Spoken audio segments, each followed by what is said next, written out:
Reset pa naman tayo ito, posting. Ganun ba? Ano ba yun? Lumawasting. O sige, timpla ka ng ng milk chocolate milk tea. Alamin mo kung magkano ang halaga ng isang gramo. Para malaman kung magkano ang halaga ng isang gramo, kailangan alamin mo kung magkano ang presyo ng iyong produkto. At i-divide mo sa content nito. Halimbawa, yan, milk chocolate yan. Magkano yan? Yan ay, magkano bang ating milk chocolate?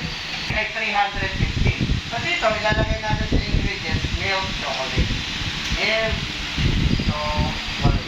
Okay, 150. So siya ay 1 kilo. So ibig sabihin, 1,000 grams. Okay, so meron kang 0.32. So ang ginamit mong grams sa ilan? 40. 40. Okay, 40. So isa times mo sa 40. So ibig sabihin, meron kang 12.6. At pag ano kadami magagawa, divided by 40, makakagawa ka ng 25 pa.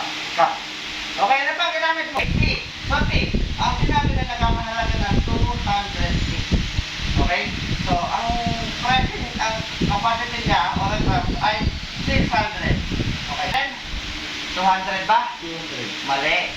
Pero okay lang yun. Ang ilalagay natin ay 4. Bakit 4? Kasi, nagsumukat tayo kanina at inilagay natin sa isang litro ng tubig.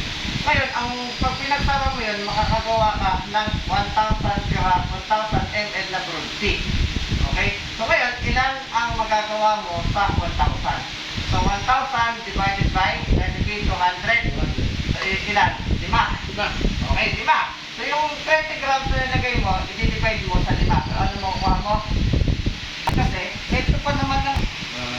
ibig sabihin, ang sinukat natin, alam ka na dito, sa mga others, kung halimbawa, siyempre, alam ka naman dito ito, may inibayad din yan.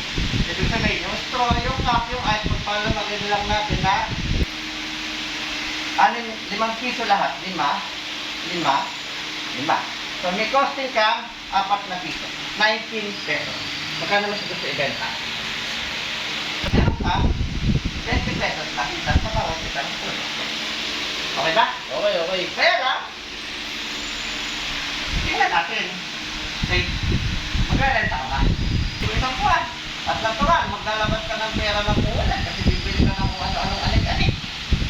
Kung kailan mo siya gustong bawiin, ay ibig sabihin, gusto mo siya bumili ng itong buwan, kailangan may ibubunso ka ng 1,492. Kung gusto mo naman mas matagalang iyong return of investment, ilagay mo lang siya, kailangan magbunsa ka ng 1,102. At dahil sa dito ito, kailangan lang mong bumenta ng 19 cups per 20, yun ang tubo mo. Pero, bayad ka na sa sweldo mo. Okay? Okay.